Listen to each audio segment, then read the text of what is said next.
अस्सलातु वस्सलामु अलैका या सय्यदी या रसूल अल्लाह व अला आलिका व अस्हाबिका या हबीब अल्लाह। मोहतरम नाज़रीन, अस्सलामु अलैकुम व रहमतुल्लाहि व बरकातुहू। नाज़रीन, आज की इस मुख्तसर सी वीडियो में हम मातम के हवाले से गुफ्तगू करेंगे, क्या मातम करना जायज़ है या नहीं।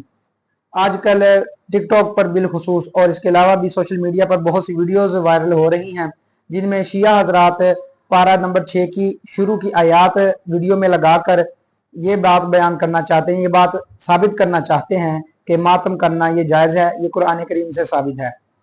वो इस तरह की नाकाम कोशिशें करते रहते हैं। ये आपके सामने स्क्रीन पर पारा 6 की आयात भी नज़र आ रही हैं और इसका तर्जुमा भी आपको नज़र आ रहा है।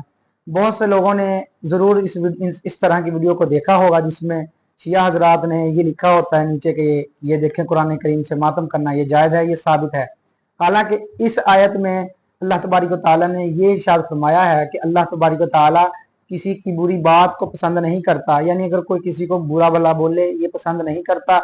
और फिर फरमाया सिवाय उसके कि जिस पर जुल्म किया गया हो, यानी मजलूम अगर किसी को बद्दुआ देता है या बुरा भला कहता है तो इसमें तो कोई हर्ज नहीं, लेकिन इसके अलावा कोई भी किसी को बिला वजह बुरा भला बोले या बुरी बात कहे तो ये अल्लाह तबारिक व तआला नापसंद फरमाता है।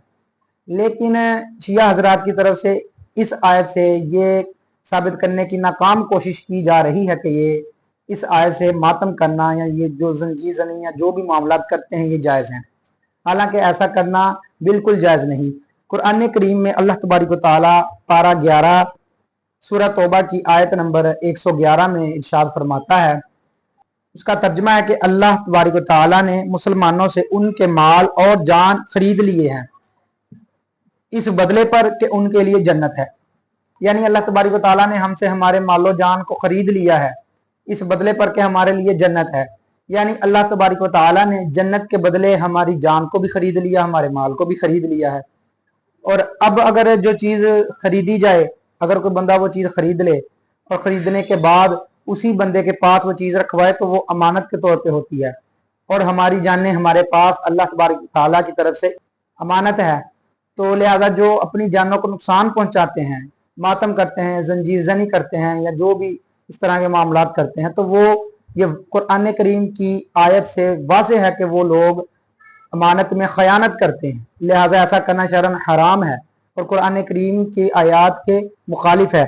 इसके अलावा बुखारी शरीफ की जिल्द 2 किताबुल मनाकिब हदीस नंबर 738 इसमें हजरत मसरूक बिन अजदा अलिफ जीम दाल आइन अजदा रदी अल्लाह तआला अन्हु ने हजरत अब्दुल्ला बिन मसऊद रदी अल्लाह तआला अन्हु से उन्होंने नबी पाक सल्लल्लाहु तआला अलैहि वसल्लम से रिवायत की है, फरमाया जो मुसीबत के वक़्त रुखसारों को पीटे और गिरेबान फाड़े और जाहलियत जैसे पुकार करे तो वो हम में से नहीं। यानी जो बंदा मुश्किल वक़्त में गिरेबान फाड़ता है, रुखसार पीटता है, अपने आप को थप्पड़ मारता है, खुद को नुकसान पहुंचाता है या चीखो पुकार करता है, तो हुजूर अलैहिस्सलातु वस्सलाम ने फरमाया कि वो शख्स हम में से नहीं है। लिहाजा इस तरह के काम करने से बचना चाहिए। ये काम करना बिल्कुल हराम है, इनको देखना भी जायज़ नहीं और सुनना भी जायज़ नहीं। अल्लाह तबारिक व तआला हमें इस तरह के फजूल और गुनाह के मामला से हमेशा दूर रखे। मिलते हैं फिर किसी और अच्छे मौजू, किसी और नए टॉपिक के साथ। तब तक के लिए अस्सलामु अलैकुम व रहमतुल्लाहि व बरकातुहू।